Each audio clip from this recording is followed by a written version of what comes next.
friendo, Steve here. Welcome back to Wrestle Juice. Today we're talking about Money in the Bank. Why, you ask? Thought it was obvious, because many people are saying that Austin Theory just had the worst Money in the Bank cash-in in the history of Money in the Bank cash-ins. Yes, worse than Damien Sandow, worse than Baron Corbin on John Cena. People are saying this is even worse. Why? Two reasons. Number one, he tried to cash in on the United States Championship, title he's already held. And then number two, he cashed in during an open challenge. Begs the question, why didn't he just answer the open challenge? Regardless of all that, and with rumors swirling around there may be changes coming to Money in the Bank, let's ask the question, does WWE need to fix Money in the Bank?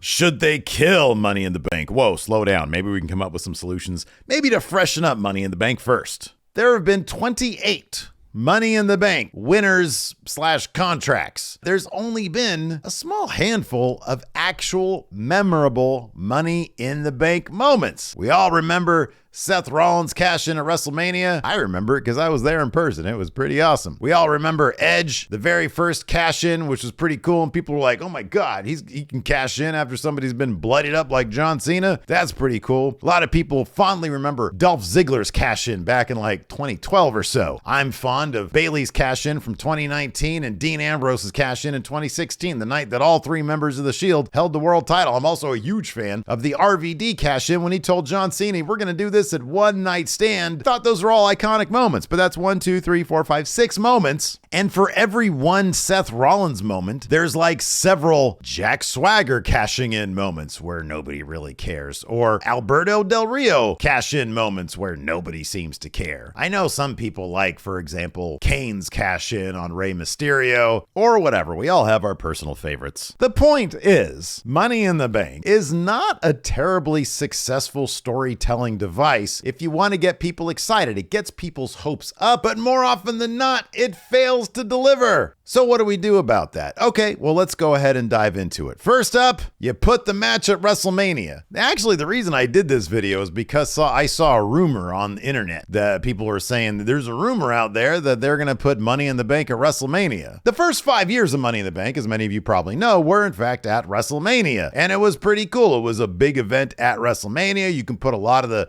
mid-card stars in that and maybe create a new star, as they did with Edge that first time. I kind of like this idea. I think it's an interesting one. It eliminates the need for the Money in the Bank pay-per-view. Although the flip side to that is Money in the Bank pay-per-view has been sort of seen as the fourth largest pay-per-view of the year, or at least the fourth most important pay-per-view of the year, because Survivor Series, which is traditionally one of the big four, has recently been kind of a who really gives a shit pay-per-view, whereas Money in the Bank, shit happens. People cash in. It's a guaranteed title shot. I get this sentiment, put it back at WrestleMania, although I kind of don't mind having it at its own pay-per-view. I think that's probably preferred way to go, but I can see the sentiment of people wanting to put it at WrestleMania so you can have a big moment there, and then maybe a cash-in can happen at WrestleMania. Put Money in the Bank night one, and then you have a cash-in night two. So it's the same concept as a pay-per-view. You can have even more intrigue at WrestleMania. It's a big deal. So that's a possibility. Another thing you could do to try to help fix Money in the Bank is to add a 90-day expiration clause to it. One thing we've never seen is somebody go one entire year with Money in the Bank and have to rush to cash in at the last minute. I kind of think this is a cool idea that's never been explored, and maybe the possibility for exploring that kind of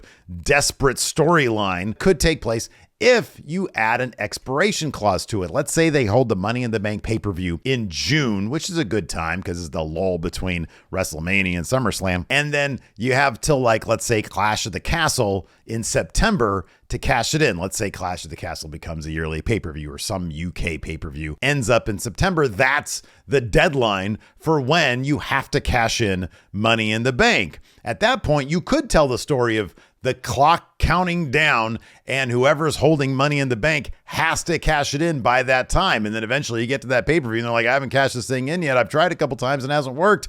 I just need to find a title and cash in on that title right now. How about this? More Money in the Bank. You do one for every title: the tag titles, the United States title, the Intercontinental Championship, the world title, the women's title, the women's tag titles.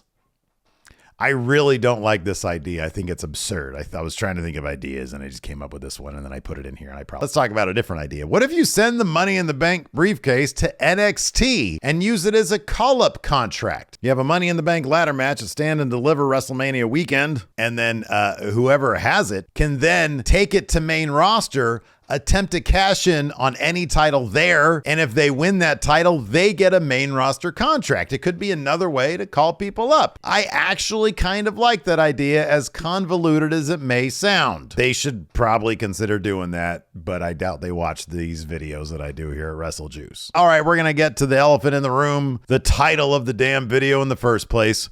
Why don't they just kill the damn thing? You know, man, sometimes absence, they say, makes the heart grow fonder. I'm not saying you kill it permanently. I'm saying you just put it on ice for a little while, like they did at the NBA All-Star game with the dunk contest because people's dunks started sucking.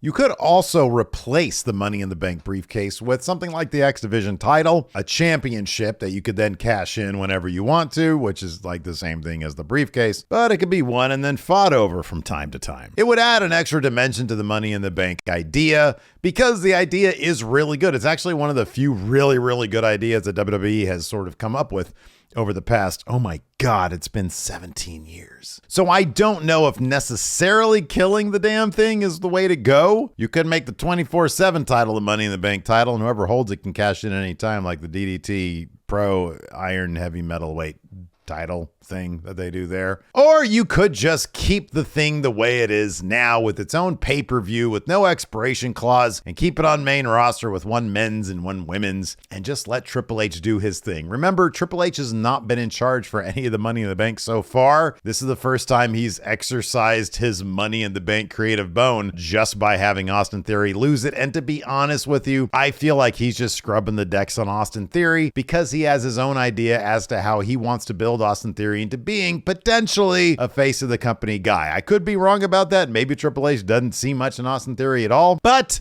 I kind of get that's the point. I think they're going to have Austin Theory reach rock bottom and try to claw his way back up into relevancy. And maybe this is a way to have Money in the Bank be reintroduced at WrestleMania. Anyways, that's what I think are options for Money in the Bank. I personally, out of all these options, I'd say keep it the same, but I really like the idea of the expiration clause. I think it gives more stories, more tension, more drama within a shorter period of time, and it explores an aspect of Money in the Bank that we haven't seen before. Somebody desperate to cash in before it expires. They're obviously not going to do that carrying out a full year, but if it's only 3 months, I think that's a storyline that could work pretty well. What do you guys think? Let me know in the comments below. Be sure to hit that subscribe button, the notify bell. Thanks everybody for tuning in. I appreciate it. Till next time, let's see you at that other video right here. Click on that one. And if you've already seen it, click on it again and watch it again. I need the views.